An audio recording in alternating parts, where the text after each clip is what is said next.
भाई साहब थोड़ा सा। हाँ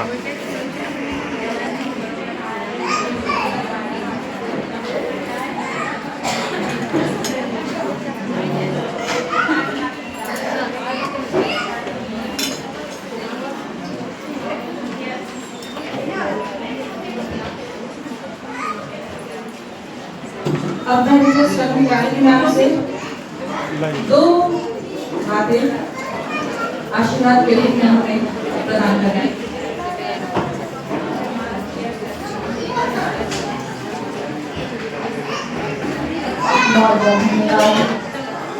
आज सबसे पहले तो आप सभी को अंतर्राष्ट्रीय दिवस के अवसर पे अपनी नारी शक्ति को मैं बहुत बहुत बधाई और शुभकामनाएं दूंगी।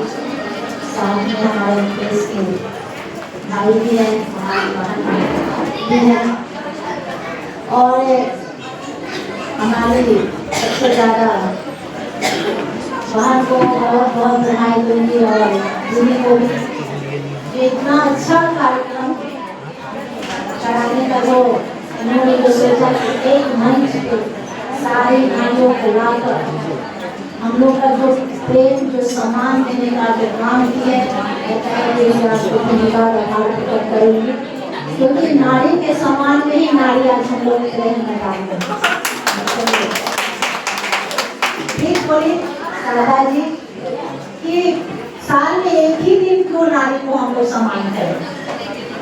नारी तो हर रूप में आगे है, पर साल में एक ही दिन क्यों। ठीक है, एक दिन हम लोग सम्मान देते हैं, जैसे हर त्योहार एक साल में आता है उस तरह से नारी का भी हम लोग त्योहार मनाते हैं। लेकिन नारी का सम्मान हमें हर बार लेना चाहिए, वो अधिकार हमें छोड़ना नहीं है, क्योंकि छोड़ गई तो सभी को ये टाइट हो गया है। इसीलिए हम अपना सम्मान, हम अपना अधिकार खुद ले, क्योंकि नारियों को पीछे रखने के लिए बहुत सारे लोग लगे रहते हैं और अपना अधिकार एक नारी ही ऐसी नारी है जो हम लोग माँ को बोलते हैं, माँ दुर्गा को भी कई रूप है, लेकिन नारी में भी सेम कई रूप है।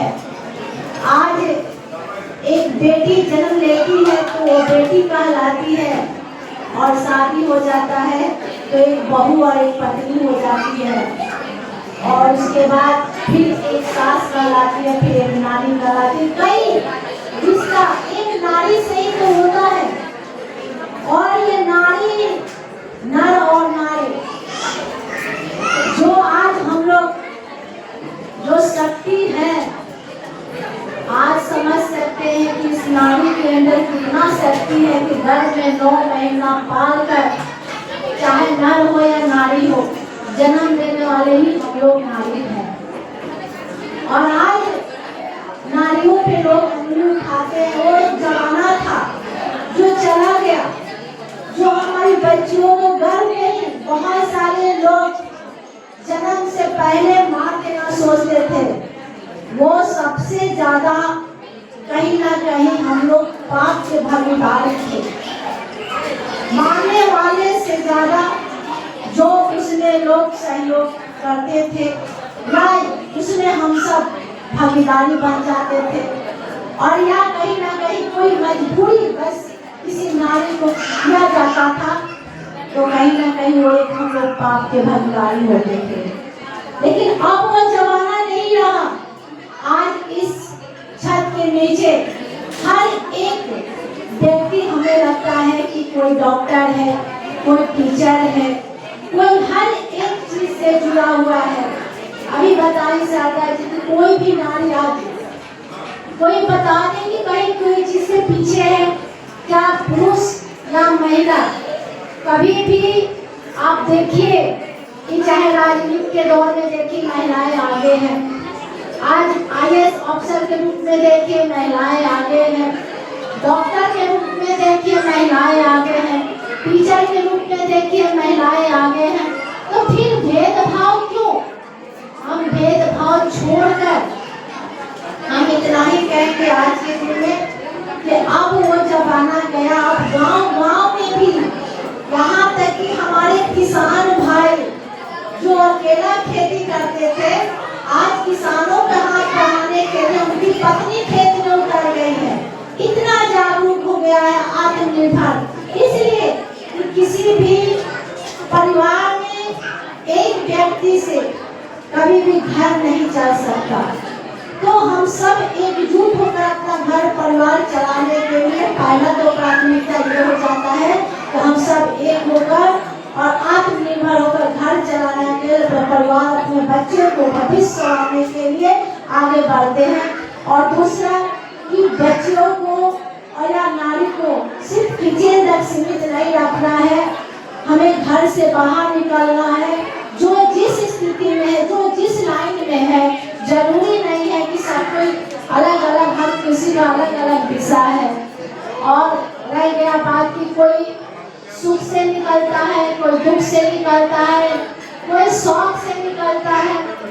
और हमारी बच्चियां तो खैर आज के जमाने में पढ़ लिख कर आगे बढ़ रही हैं। हम लोग तो बहुत पीछे हैं, क्योंकि हम लोग भी एक गांव से हैं और गांव से पले बड़े हैं। गांव में बहुत पर्दे और नियम कानून के साथ रखा जाता था, ये आप सबको भी पता है। और बहुत ही कम एज में हमारी शादी हो गई और 4 दीवारों के अंदर हम लोग रहे, कभी जरूरत ही नहीं लगा कि हम लोग घर से बाहर निकले।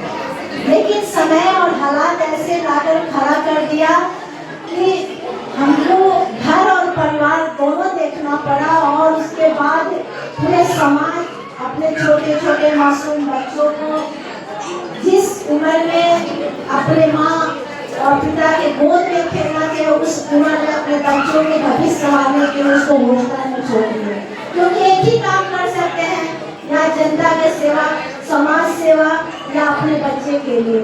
तो वैसे स्थिति में घर से निकले और पूरे अपने विरासत से लेकर अपना घर परिवार और समाज के लिए घर से बाहर सेवा किए। और आज देखिए कि आप लोग जैसे मातृ शक्ति का सहयोग, प्रभु का आशीर्वाद, सभी का साथ और सहयोग का देन है। एक नारी सबके भारी। सभी में हम लोग आज यहाँ खड़ा है।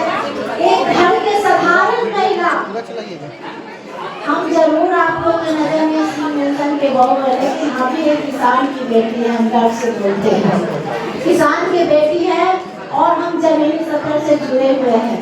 हर काम में हमको खड़ा कीजिएगा तो आपको सहयोग करेंगे, चाहे रोटी बनाने से लेकर और चाहे फील्ड में कोई भी सामाजिक कार्य से लेकर हर काम के लिए हम बिल्कुल तैयार रहते हैं। हमारे किचन में कोई कुक भी नहीं रहता है तो हम आराम से खाना भी बनाते हैं।